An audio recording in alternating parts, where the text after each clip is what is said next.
Hi friends, ഇതും ഒരു type അഗ്ലിനിമ plant തന്നെ. ഈ ചെടി ഉണ്ടല്ലോ, ഒരെണ്ണം നമ്മുടെ കയ്യിൽ ഉണ്ടായാൽ മതി.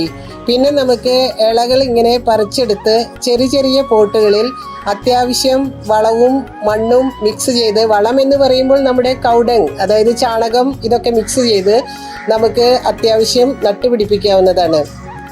പിന്നെ നമുക്ക് വിൻഡോ സില്ലിൽ ഇതുപോലെ വലിയ പോട്ടിലേക്ക് മാറ്റി ഇങ്ങനെ നന്നായി വെച്ച് പിടിപ്പിക്കാൻ പറ്റുന്ന ഒരു പ്ലാന്റ്. ഇങ്ങനെ റെക്ടാങ്കിൾ ഷേപ്പിലുള്ള പോട്ടാവുമ്പോൾ നമുക്കിങ്ങനെ ലൈനായിട്ട് വെച്ച് പിടിപ്പിക്കാൻ നന്നായി പറ്റും. വിൻഡോ സില്ലിൽ വെക്കാൻ ഏറ്റവും ബെസ്റ്റ്. ഇൻഡോർ പ്ലാന്റ് ആയതുകൊണ്ട് ഇൻഡയറക്റ്റ് സൺലൈറ്റ് തന്നെയാണ് ഇതിന് കൂടുതൽ അനുചിതമായിട്ടുള്ളത്. ഇലകളെല്ലാം നല്ല ബ്രൈറ്റ് ആയിട്ട് ഇതുപോലെ നമുക്ക് കാണാനായിട്ട് സാധിക്കും. എയർ പ്യൂരിഫയിങ്ങും ആണ്, അതോടൊപ്പം നല്ല ഒരു കൂളിംഗ് ഇഫക്റ്റ് നമുക്ക് കിട്ടുന്നതാണ്.